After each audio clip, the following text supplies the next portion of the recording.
Hey everybody, welcome to season 4 of What's IGN Crushing On. I'm Caryn Solomon and I'm your host, and we're here to talk about what's hot in pop culture.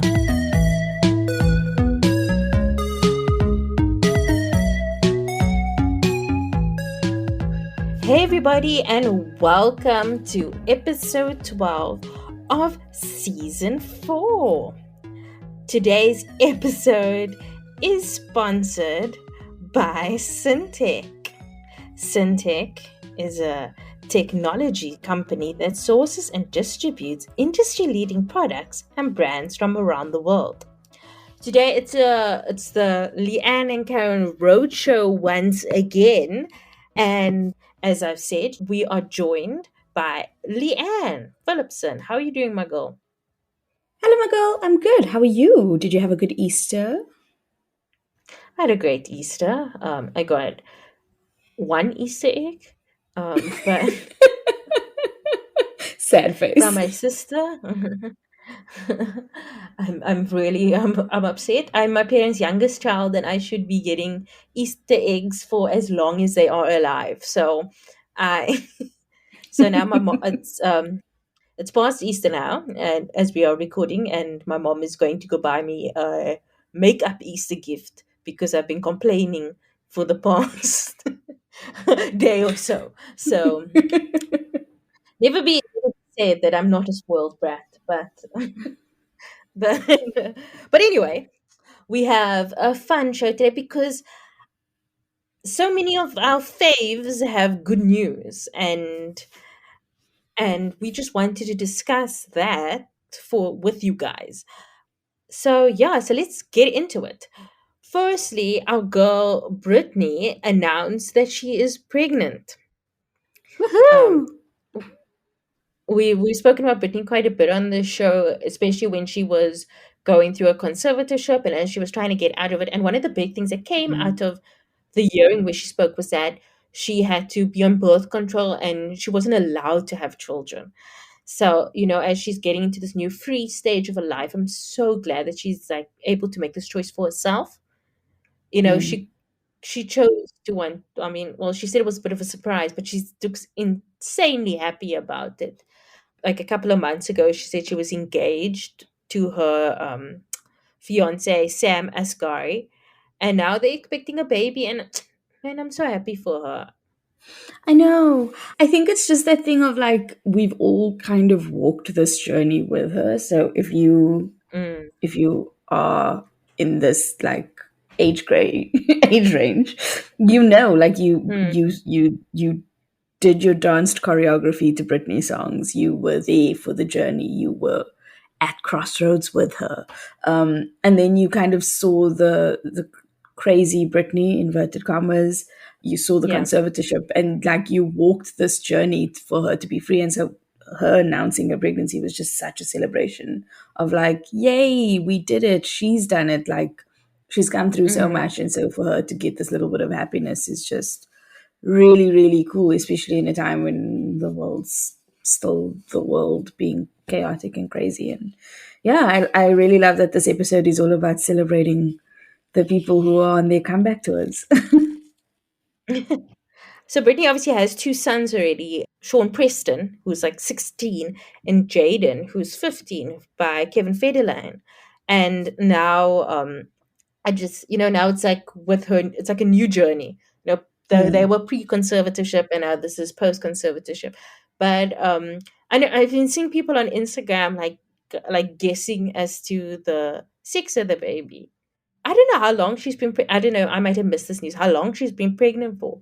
But the fact that people are already like kind of guessing as to like what sex the baby is like, is it not too early for that? But it seems very early. I also find it interesting, like the conversations around people having children. So I haven't seen people trying to guess the sex of like Rihanna's baby. So like, why would we be doing it for Britney? Like, odd. I think because of the reason why maybe for Britney is because during the conservatorship, people were always looking for clues in her Instagram, like clues that she wasn't doing well. And now they just like haven't stopped looking for clues. And now that she's like sharing freely, they have nothing to guess about, and they're like, oh, now this is a new mystery for us. And so it's like, oh, she has a bikini on that's blue and white, so it has to be a boy. No, but she posted a painting of ballerinas, so it has to be a girl. But Oh, then, it's like Taylor who's Swift yeah, stands that are reading into yeah, yeah, things yeah. that don't exist for the sake of yeah, got you. But I would like to say, like, I mean, okay, I don't know how Britney is, but I mean, I feel like that's kind of like outdated ideas of what is boy and what is girl. Maybe ballerinas also could signify a boy. Maybe blue could also signify a girl. I mean, it wasn't that long ago that blue was for girls, wasn't it? Like as Mm. recent as like the 18th or 19th century. So screw your gender constructs. But I just hope that, this time around, that the paparazzi gives Britney some space, basically, that Mm, she can raise it. Because I remember when Jaden and Sean were young, like, I constantly saw those children's faces. That's why, like, after the conservatorship, when you saw them and they're like big men, and you're like, yo, these boys, we have, like, I feel like I knew them like they were my friend's child because we saw Britney yeah. so much in the media. So I just hope that, she has this time, especially because I don't know if she's going to be making new music. I know she's going to be writing a book, but I don't know if Mm-hmm. she's going to be making new music. But I mean, like, so she'll writing a book, she'll be at home, whereas music, you have to be in studio, you have to tour. So she'll have time to spend with her child and with her husband and not have that constant public scrutiny. And I'm also kind of glad for Instagram because she's kind of taking the news out of that kind of like paparazzi culture, even though it's not as bad as it was in the early 2000s. But like, she's announcing her pregnancy. Mm. She's sharing what she wants to share. And I'm glad that she kind of has that kind of like, ownness now of her own story. Yeah, I think that's the wonderful thing about social media. Like you've seen so many stars being able to control the narrative.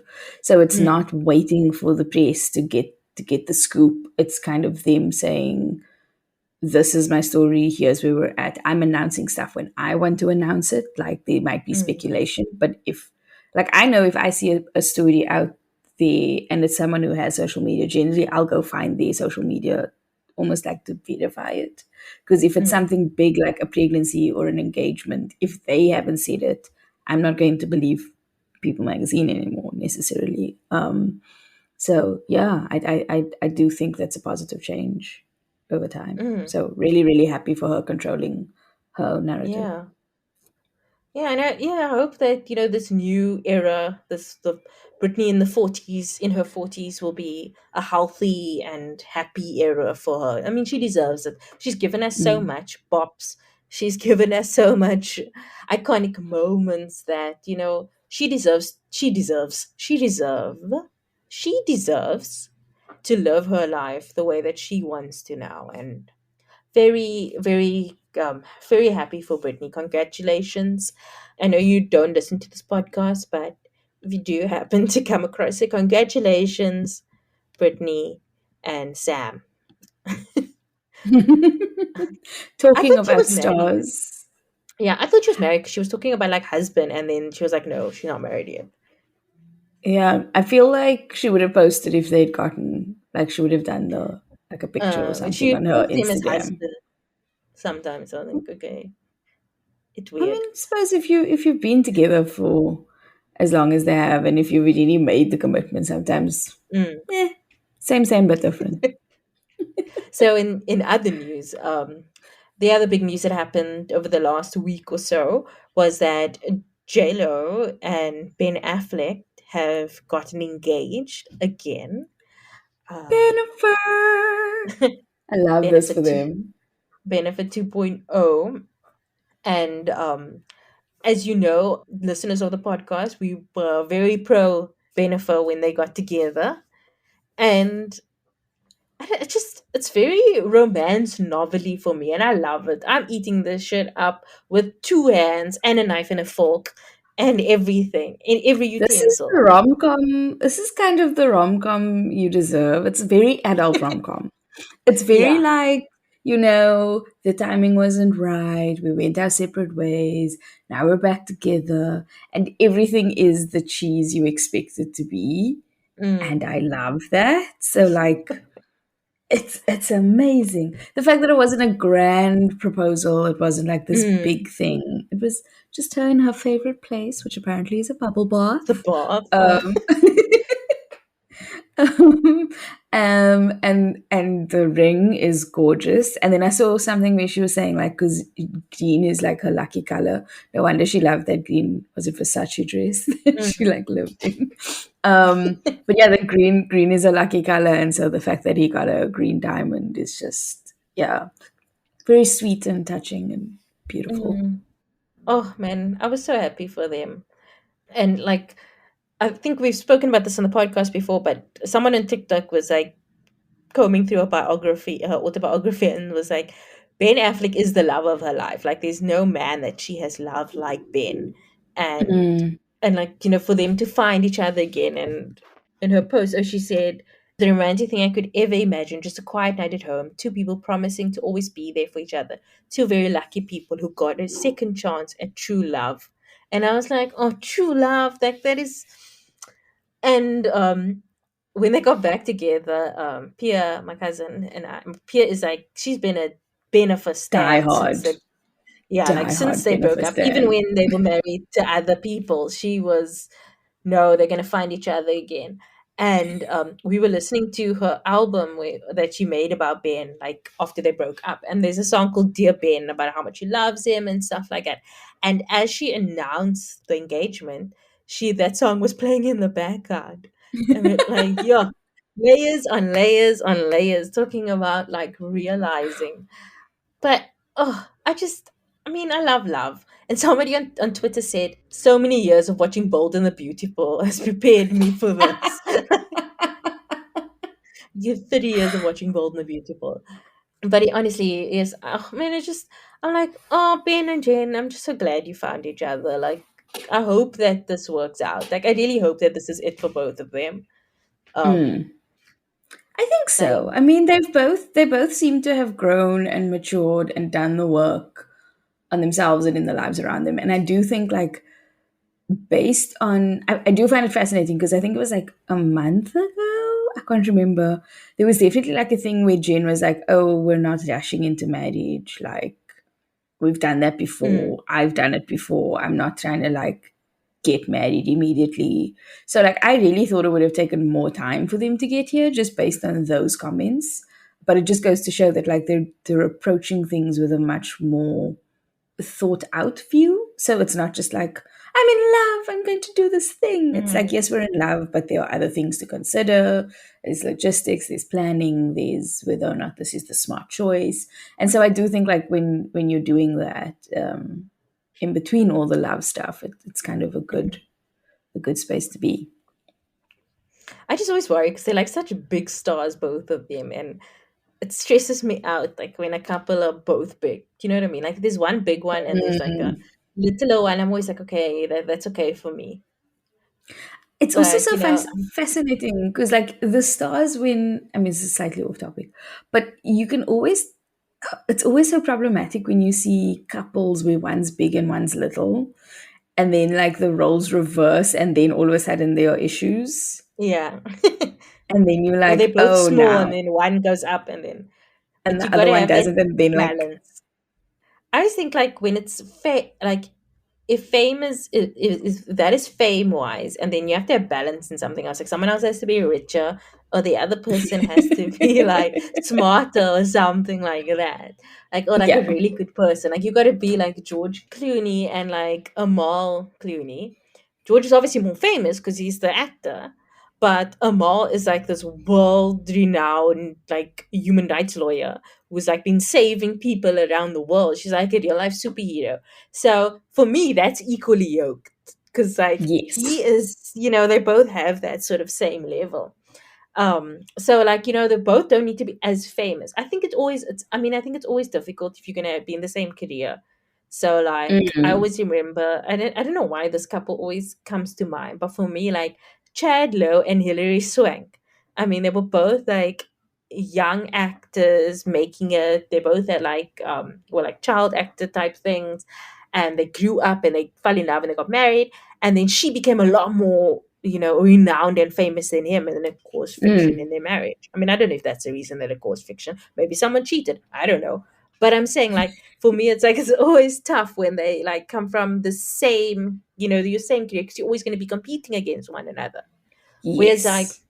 whereas like Hugh Jackman and Deborah Lee Furness, who's like a makeup artist, and she's just living her life, and like I just love them together. I don't know why. Like I know nothing about her other than she's his wife, but she's always so like so confident in herself. Like in the like Mm. she would somebody about being lucky about being married to him once on the red carpet, and she's like, lucky? He's a lucky one. And I'm like, you right, Yeah. girl. You're right.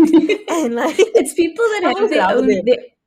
their Their own own, stuff yeah, going their on. own Sorry, thing. the story of the two of them getting together is so sweet. Have you seen the Mm, interview where he talks about it? Because they basically, she was in theater and she was a lot older than him, and they were, well, not a mm, lot, but she was a little bit older than him, and they were doing like, they were acting alongside each other, and he had the biggest crush on her, but he knew he couldn't like do anything about it because being professional, blah blah blah. mm, And then when they finally get together, and just the way he speaks about it is just like, mm. oh, so cute. It is like no, I do love them a lot. So like for me it's like I always get a bit nervous when there's people with so much demand on them, as both Ben and Jennifer do. Mm. I do think they've But gotten a lot better at like controlling what gets said about them. So like in terms of and I think I maybe alluded to this earlier, like how much you allow the paparazzi to see you. So they mm, have been a lot more private. They have been a lot more cautious around what they when they're willing to be photographed, when they're willing to be out in public. The fact that she like broke the news in her newsletter, I think it was, before the video or whatever. So you can see that, like, I think because they're taking those steps to protect themselves and their family from the scrutiny, that's probably going to be a much yeah. healthier decision. So I think like, and I do think like they've kind of moved into different spaces a little, like, so Mm, there isn't that competing like they may have been when they were yeah. younger, when they were still trying to do stuff, they kind of settled in who and what they are in the industry. And they also don't have those demands of like, oh, we need money, because they have money. They don't have to worry about are they going to have kids, because they both have quite a bit of kids. You Mm. know what I mean? Like there's no demands, no extra demands. So maybe they can work with the public demands because Now they can just they be don't have in other. love and live their best retired life if they want to. Do you know what I mean? Like they can travel the Mhm. world and be on yachts and go shopping and do things here and there because they feel like it, not because they have to, which is vibes, Yeah, bro. Vibes. respect. Oh man, all our love and respect to J Lo and Ben Affleck. It's really like Britney's in the conversation. It's like 2002 again. Britney's like big in the conversation. Ben and J Lo are together again. I remember there was No rice that beans. there was a picture. Okay. Lotus cheese. Oh my god, I the was gonna say they're 90s. making a comeback. Waiting for like Von Dutch. Although didn't Von Dutch also come back? Oh, never mind. I don't want to talk about it. I remember when Britney was in the zeitgeist, like with a conservatorship and winning, and then it was around the same time that Paris Hilton was getting married, and there was a Yeah. tweet of like Paris Hilton, Britney Spears, and Lindsay Lohan, because Lindsay Lohan's also on her comeback with her new Netflix rom com movie, coming out end of this year, right? I think so. Anyway, and it was just like, oh, all the 2000s babies are like on the rise again, like doing their thing. And it's really, really cool. I'm so happy to see everyone that we've kind of journeyed with, each getting their happy ending and finding their peace and happiness, like despite the chaotic times of their Mm. lives. I think the only one I'm still waiting for is Amanda Bynes. Shame. I, I was chatting to Steve about She's the Man yesterday because he hasn't seen it. Now we're trying to figure out where we can watch it. And I was I think I like, might have it she on DVD was for you. nice. um, but yeah, I'm keen to see her come back because I think she's also fighting her conservativeship at the moment. Mm, she is, yes. And she's such a talented like comedy actor. Like I miss seeing her in things. And especially now that Britney, Lindsay Lohan is making a comeback. I think it's high time for Amanda to be out here as well. And also, like, Mm, Hilary Duff never left. She's girl's just been working since a child. She's just been, steadily yeah. doing her thing. I think But she took like a mini break, like when she was having her kids and stuff. But then she'd always pop up because she was in Younger, and then she was yeah. and obviously now she's in How I Met Your Father reboot. So yeah, no, she's also thriving. I'm so happy for her. Nicole Ritchie, surprisingly, because I don't know if I mentioned, like, I know I spoke about Great News before on the podcast and how I love that show. Like, Nicole Ritchie is one of the characters in that show, and she is so funny. Like, Mm. you forget how funny she is, and so the fact that she A is also still working and B, like, also doing her own thing is like so famous, like so fabulous to me. I used to watch this show on Kobe called Nikki Fresh, and when she decides she's going to like become a rapper. Oh, it was so funny. And then she goes and she like pitches it to like Benji and what's her husband's name? Joel, to the Yeah, Madden brothers. And then they were like like because they're almost like the judges and they're like, what are you gonna do with this? And like questioning her and then it's so funny. She's so funny. I actually want to see her in more stuff as well. Um yeah. She's underrated actually as a comedic actress. I did not realize how funny she was until Great News. I was I also want to see act again is Demi Lovato. Like I don't know. I just want to see them in things again.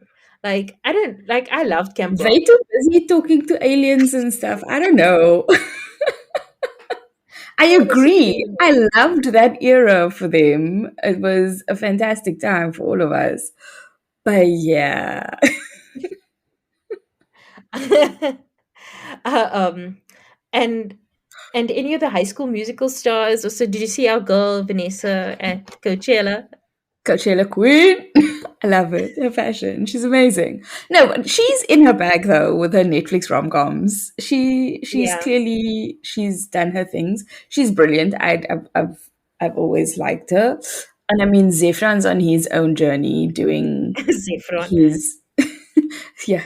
Zefran's on his journey doing his he had the series on Netflix where he explores like renewable resources and the planet. So I remember there were two different versions of it, and it's really good. And I know he's filming another season of one of them now. So yeah, I think like I love that everyone's kind of found their groove a little, Mm. coming into their own. I always think like Corbin Blue and the girl who played, I think her name was Monique something. That played Hmm. his girlfriend in High School Musical. The two of them were also in like a Hallmark romance, like Christmas movie at the end of last year.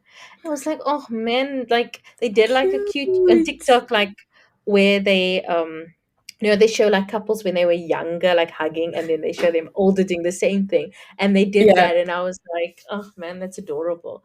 So so I don't know, like I feel like we at the point where the stars that we grew up with in like the early 2000s are mature enough to be either making decisions to not be in the limelight anymore or not act or sing or that kind of thing, or they are making like decisions to, hey, this is how I want my career to go. Like Paris Hilton is obviously going for a more private vibe. Like she's Hmm. still out here, but she's not as vocal as she was before. And everyone else is like moving, like Lindsay is coming back. Everybody is doing things, but in a way that just seems right for them and not Hmm. this is what the general public like. With I think like the whole Disney machine thing is that everybody had to be actors, everybody had to be singers, everybody had to do this and that. And I mean, I like that, Olivia Rodrigo can be like full on singer. I mean, she could probably act too. I mean, she does that in If she wanted to. Yeah. High School Musical, the series, or whatever it's called. High School Musical, the series, the musical. I don't know. But she does it in there. But I mean, she could make like her proper music album. Zendaya can act. Oh man, Zendaya must release more music though. Like I like young Zendaya's music. But I mean, I know this. I'm going into the 2010s actors now in 2020s. So I'm glad that our 2000s OOs, naughties, whatever they call it, stars are able to, find their own voices because it's back in those days, it felt very like studio systemy, like the way that they were Mm, moving and that they weren't actually doing what they wanted to do. And I think that the stars now have a better chance to do what they want to do instead of what the studios want them to do. I hope so. But so now I'm glad that so many of them are coming back and finding their voice and still choosing to act, to sing, to mm. do those kind of things. So yeah, I'm quite excited to for what is coming next. Okay, let's move on to crushing on. So Leanne, what have you been crushing on this last week? Once again, a chaotic week. I was on leave, so I did not really. I mean, we were traveling up to Joburg, so the most I got to do was Imned's Harry Potter run at 4 p.m. on most days. I realized every day they were showing like one of the weird Harry Potter movies, and that would be like our nap time, like old people. But what we did watch last night, which was actually I haven't seen it in years, and I don't think I saw it properly, was The Terminal with Tom Hanks, Catherine Zeta-Jones, Stanley Tucci. Um, a really, really, really good movie. I think we forget like how good filmmaking. Okay, no, we don't forget, but filmmaking was just so good in like the 90s, like late 80s, like into the early 90s. There's so many good films that I think people should rediscover, and this is definitely one of them. It's on Netflix, directed by Steven Spielberg, and Tom Hanks is brilliant as always, and just such a cool story. And what I did not know until I was watching it last night, and then Steve made a comment like it's based on a true story of a man who lived at Charles de Gaulle for 18 years because he was stuck in a weird bureaucratic loophole, and so he couldn't leave the airport, and that's why he was stuck there. So yeah, just watching that last night kind of reminded me. I think we talk about 90s rom-coms a lot, but I think there are just so many other films that are really, really good that are worth checking out. So yeah, my vote goes to The Terminal this week. How about you? So I have I've been watching a lot of Dirty Dancing for an assignment that I'm working on. So I haven't had a chance to watch anything new. And I mean, I suppose I should say if you haven't seen Dirty Dancing, please watch Dirty Dancing. It's a feminist masterpiece. But I've been reading this book, but I'm only about halfway, so I'm just gonna promote it anyway because it's really fucking good. Oh, sorry for my language. Really, really good. And it's very, very popular also. So once I say the title, you're gonna be like, Caryn, everybody talks about this book. So it's my first time reading it, so don't judge me. But The Seven Husbands of Evelyn Hugo by Okay. Taylor Jenkins Reid. So it's basically about this woman.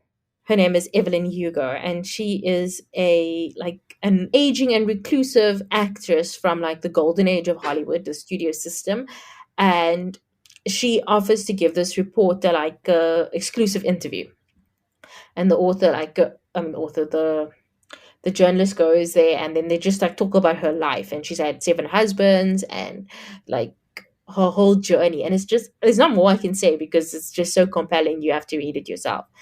And I'd seen it on TikTok a lot, but I was like, there was the cover looked nice, but it needs a like I have such a lot of books at home that I need to read that I just need to like I need Hmm. to get around to it.